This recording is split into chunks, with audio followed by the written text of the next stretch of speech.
Saturday, November 2nd, and I have had a very nice, very slow morning. Chase is up at my dad's hunting camp all weekend, so just me and my husband drank coffee this morning. I caught up on this week's episode of Shrinking, which I love. Landed on my Easy V. Look at it. Oh, I love it so much. Anyway, I'm gonna work in the farm store today. My dad's away, like I just said. So my sister will go out and do tours, and my mom and I will kind of like work in the store. So I'll get some video of that today.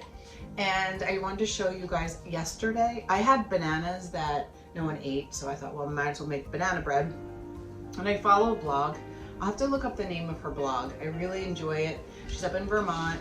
She posts quite often, but it's always beautiful, and she does beautiful stitching and quilting and all the things, and just, it's beautiful. So anyway, she commented about a banana bread she made. Perfect timing. And it's called Hippie Banana Bread, I think. So it has other things in it. It has pumpkin seeds, has sunflower seeds. I put dried cranberries. She calls for dried cherries. I left walnuts out. I don't really like walnuts. And I think I changed one other thing. It called for almond flour. I did just regular flour because I didn't have almond flour. But I just thought I'd show you the inside of it. It's got a lot of good stuff in there. It feels pretty good. Maple syrup, olive oil. Good. I made it yesterday. I'm gonna have this for breakfast. So now I have to get myself cleaned up, get ready. It'll be a nice farm day. See you later.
The coop is closed, which means it's cocktail hour. Say hi, dude. Who's your Say guy? hello. Make my guy plump.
Saturday. The store is closed. I helped out all day. It was fun. Lots of nice people came in, the tours. So Buddy and I are getting out.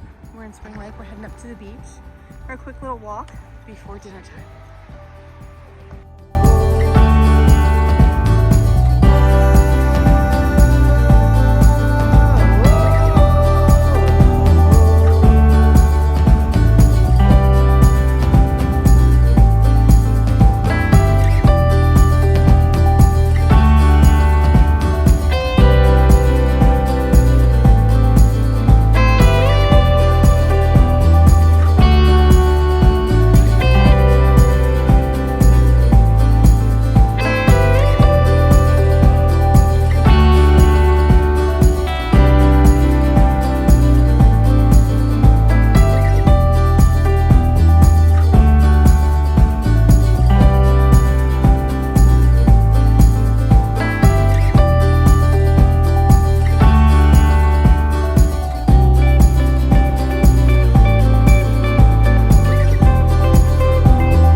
Guess what? I miss Vlogtober. I miss doing it. I got in the habit of doing it. So I'm just going to keep it going. And I think I'm going to post once a week, maybe, or whenever I feel like it. So it's Saturday right now. It's 6 o'clock at night. I worked on the farm today. I helped my mom in the store while Liz did the tours because my dad's away. And he has my son Chase with him. He's our youngest that still lives at home. And my husband has plans tonight with friends. So I'm alone. That never happens at night. So I got myself a treat. I got some sushi, and I got a sweetheart roll waiting for me. I have a glass of wine. And before the store opened today, I ran over to the library because I had some books on hold, but I grabbed some cookbooks. So I'm going to look through these while I eat my dinner. So I'll show you what I got. Erin French, you guys may know, I binged her show and got like obsessed with her. I just love everything she does. All her food and the restaurant, everything. So I got this book. I've had the Lost Kitchen cookbook before. So I got that back out because I had a couple recipes I wanted to try again. But this one's really pretty. So I started looking through it today a little bit in the store, and just beautiful, beautiful book, beautiful photography. Oh, everything looks so good. So I have that. And then I finished Ina Garten's memoir. It was so good. I listened to it and I absolutely loved it. And I could listen to her talk all day. And if you haven't listened to it yet and you like her, listen to it. I'm sure if you read the book, it's just as good. No, I take it back. I'm sure it's very good. You will love listening to her. So I got 2 of her books. Barefoot Contessa, how easy is that? Can you just hear her saying it? And I grabbed Barefoot in Paris because that was pretty fun. She was talking about how they like started out in Paris with their camping trip, and then they went back. And my son's girlfriend's family's from Paris, so I thought, or from France, so I thought it would be fun to maybe learn some of these recipes. So I'm going to hang out, look through those. I have my Easy V sweater to knit. I'm going to catch up on some vlogs and some YouTube channels. My friend Paige of Freeman Fiber, Paige the Framer, don't eat my sushi, dog. No. She just put out, she did a vlog for all of October, so you guys should go watch it. I watched most of it today while I was in the store between customers, and so good. Just love. I get to see her in person all the time, but it's just nice to see her even more on and everything that she does. So I'm going to watch her. I'm going to catch up with Olivia. She's the Yarn Stories by Olivia. I love her channel. Jess, our friend Jess, has a new one. She's down in Tampa, Florida, and I believe it's called Knit, Purl, Repeat. Do I have it right? I think she just put out her 3rd episode, so I have to catch up. I've only had a chance to watch her first. Watch 2nd and 3rd. Beth Stone McDonald, or Beth McDonald Stone, I think that's what it is. I watched half of her last episode. She talks about going to Rhinebeck. And then Christy Glass put out her Tell Me About Your Rhinebeck Sweater. So there's that one too. So I have a lot to watch. So I figure until my husband gets home, I think I have 2 hours. He said he'll be home around 8. I'm going to enjoy, I'm going to put on the big TV and watch my stuff. So that's that. Okay, see ya. I was honored to walk in memory of Christina and Tyler Roy on Sunday morning. A coworker and I spent an hour together walking as they raised money for this amazing foundation in memory of an amazing couple that was taken way too soon. I'm going to post the website in the show notes if you'd like to read more and possibly donate to this wonderful cause.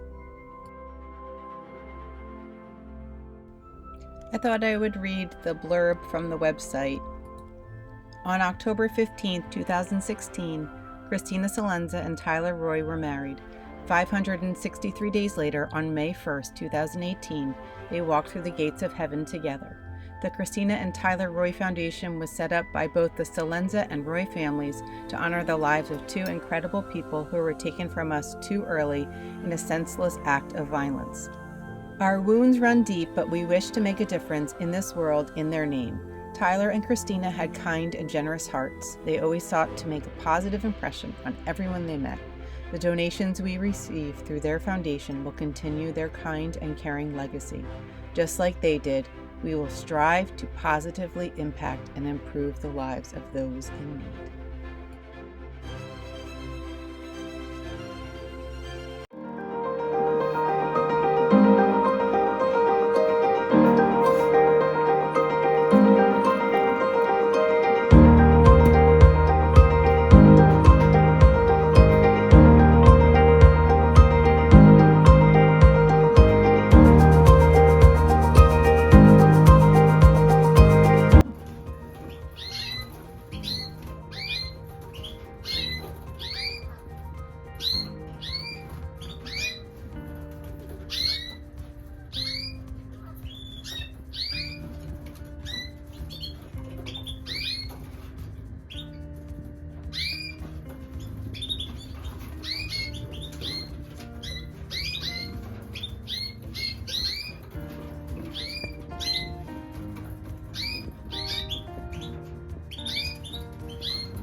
Hi, it is Monday, November 4th, start of a new week.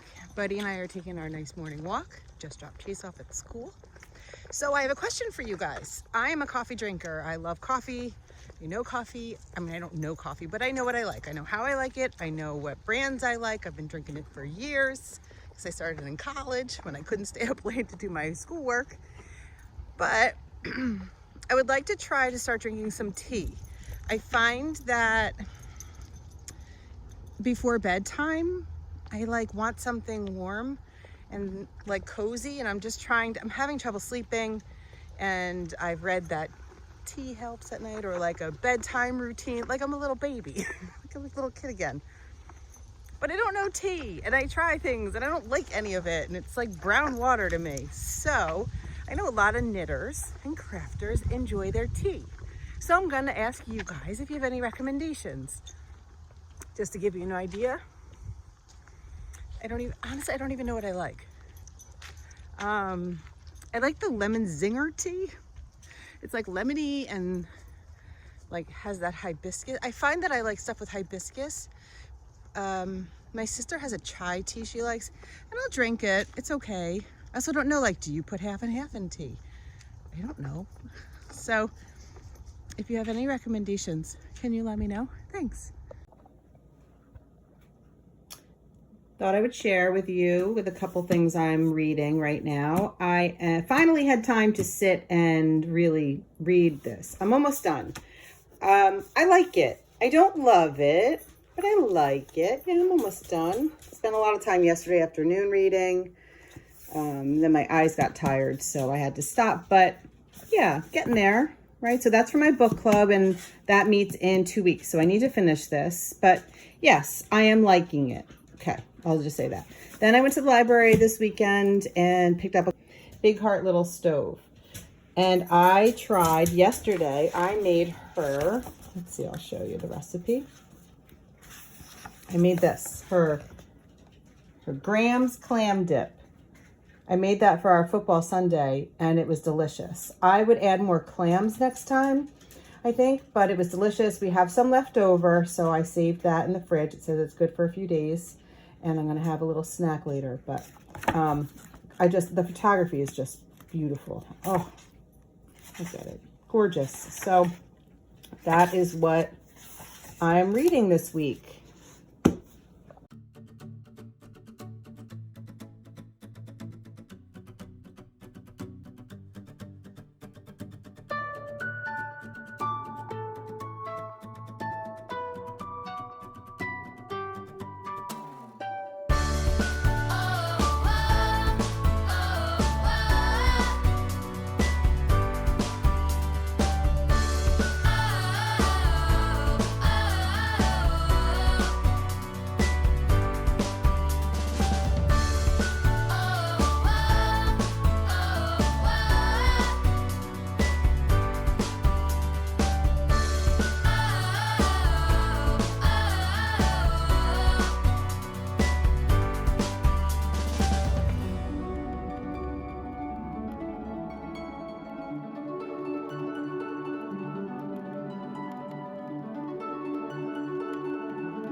Hi, it is Monday. I just got home from my coffee date with my friends, and I just thought I'd share something with you. We go every Monday for the most part, and we have the same baristas every week, and they're wonderful, and they're so good to us. And Seashore Sharon had a great idea. And she had little packages for us. So for Christmas, we are each going to knit a hat for one of the baristas. And the name of the pattern is LOSY, which is short for Leftover Sock Yarn, L-O-S-Y. L-O-S-Y. I'd have to ask her. I'll look it up on Ravelry. I'm not sure if this is a free pattern.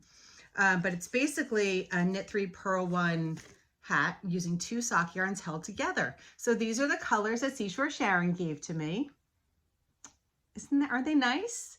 And she was working on one already, and it really is a nice hat. So if you're looking for a hat to make for gift, or you have sock yarn left over, this seems like a great idea. So I'm going to cast this on. Maybe I'll cast it on tonight so we can get it started, and it could be my kind of in-between on-the-go project. Still working on my Easy V. I'm almost on the body. I have to make it long enough because I tend to get bored on the bodies and be like, it's long enough, and then it's not, because I got to cover that middle area for my body. So I'm knitting that. And now it's my lunch hour, so I'm going to prep dinner. We are having chicken pot pie tonight because it feels like chicken pot pie kind of weather. And I'm gonna make my pie crust now and throw it in the fridge. And my pie crust is special because it's my grandmother's pie crust. And she uses it for her, well, she passed away. She used it for her apple pie, and I have been the person in the family that took over that recipe tradition, and I'm now her pie crust person. And it's finicky, but I feel like I've got it down pat, and I truly feel like every time I'm making it, it's like my mom's right there going, good job. Add just enough water, just enough flour, and Crisco. That's why it's so flaky and delicious. So I'm gonna get that prepped and spend a little time knitting before I have to get back on the computer. Okay, that's it. See ya. You can tell how often I've made her apple pie. Look at how dirty it is. Don't you love it? But that's her pie crust right there, if you want to read it. You'll see the source was the Arizona chef. That is correct, the Arizona, the ship. My grandfather was stationed on the Arizona in World War II. Lucky for us, or we would not exist, he was not on the ship the day it went down. He was in California for some training. But this recipe for the apple pie was his favorite, and it was from the chef on the Arizona. And he had the chef write it down, and he sent it home to my grandmother. And that is the one we still use today. So that is our family apple pie recipe. And then for the chicken pot pie, I'll show you. I make this one. It's Betty Crocker. You can find it online, but I wrote it down in my recipe book because I was using it so much. So that's the one I use. And that would be it. And it's delicious.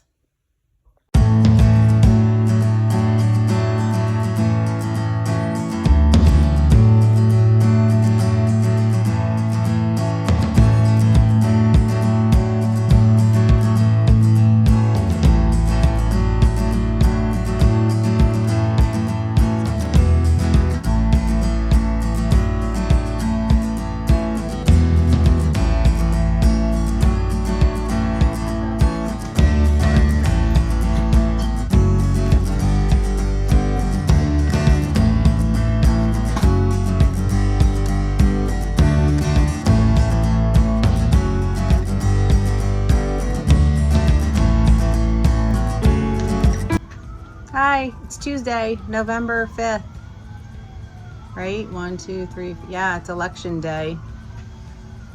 I pulled in to vote after I dropped Chase off, and it was so crowded, I thought I'm gonna go in a little bit, so, because I have to log in. I keep waiting to record because there's sirens going on, there's a fire or something, activity, so I think it's headed that way, so hopefully everyone's okay. You might hear it in the background, so I apologize. Anyway, I decided that Tuesdays are a good day for me to kind of do like a weekly vlog instead of the daily or every other day vlog. And so today I'm going to wrap it all up and put this together for you. So hopefully I have enough, I'm not sure. But I really enjoy doing it, and I missed doing the daily stuff and having the daily interactions with you guys. So here we go. So it's Tuesday. I'm wearing my milkweed sweater. I don't wear this one enough. It's really a nice sweater. It's beautiful out today. It's in the 50s. I'm sitting on the coop porch. This is our little farm store. And it's supposed to get up to 70 today. So it's just beautiful out. Took Buddy for a walk. I didn't even need a coat, which is nice. So I thought I'd show you a quick little project I just finished. These are a pair of booties. These are for a coworker of mine when he had his third baby a couple months ago, or 8 months ago now. I think Jack is 8 months, 7 or 8 months. I gifted them a tiny little pair. His wife loved them. He's getting bigger, and he asked me if they could pay me to make a bigger pair. I don't love making booties. They're fiddly, and you got to make 2 of them. But he's a great coworker, and I said, of course.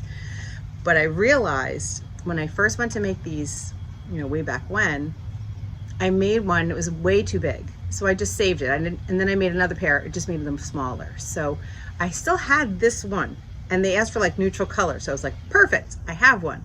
So I made a second one. Only problem, and I don't think they'll notice, I used alpaca. I had the outside color and the tie color in a bag, but I didn't have the little bit of alpaca. I had like little balls of like farm alpaca left over the browns, and I grabbed one and I thought they were the same, and I was working on it. I finished them last night, and then this morning I was like, the browns aren't the same. See, the one's a little bit darker, and it's also a little bit wider, and I don't know why. So, but you know what? I don't want to remake them. I asked Chase this morning, I'm like, do you see anything different with these? He's like, no. Of course, he's a boy, and I figure they're not going to notice, right? So hopefully it's not a big deal. I don't think it will be. They're super cute. These are, I believe, the Tommy Stay On booties. They reported to me, this is why they wanted them again. They actually stayed on him. These I-cord ties you kind of put through, and you can, you know, tie them kind of tight on the kid's foot just to actually like stay on. I stuffed them with tissue paper just so they look like a little booty. They're super cute. So that's that. And the other thing, I'm on the Easy V cardigan. I made it to, not cardigan, Easy V sweater. I made it to the ribbing at the bottom and started that last night, and then I'll do the sleeves. So I don't know if you're like me, but when I'm getting towards the end of a project, I want to think about like what my next sweater is going to be. I used to be like that with books. Like if I was reading a book, I wanted to know what was next. So Paige, my friend Paige, you may know her as Paige the Framer, from Frame and Fiber. She just made a walk-ins cardigan, and it's like a giant coat. It's big, thick. Oh, it's awesome. I love it. And I thought, oh my gosh, I would love to make that or something like that. And I have a bunch of skeins of, it's just the Lion brand, like big and chunky woolly, you know, the big, sorry, timer went off. It's the big chunky woolies, you know, thick and quick, maybe Lion brand. I have a bunch of it because I was going to make the big scarf that my sister designed, but I ended up wearing one that she already knit. So I thought that might be nice. So I was looking at that, but you have to steek that. And since that yarn is acrylic, I don't love steeking acrylic yarn. I'd rather steek like a wool. I think it's a blend, but you know, there's definitely acrylic in there. I also, so when I steek, I do my sewing machine. I run it through a sewing machine before I cut, and I don't know if that'll fit under my sewing machine. So I'm questioning that choice. So there was another one I liked that it's Tia Coleman, the Paloma. I've been wanting to make that forever. Her sample's in a pink color. It's so pretty. So the color I have is off-white, but it's pretty. So it would just be nice to, like, you know, wear in the morning or like when it's cool. Big buttons. And then yeah, so I was thinking about that.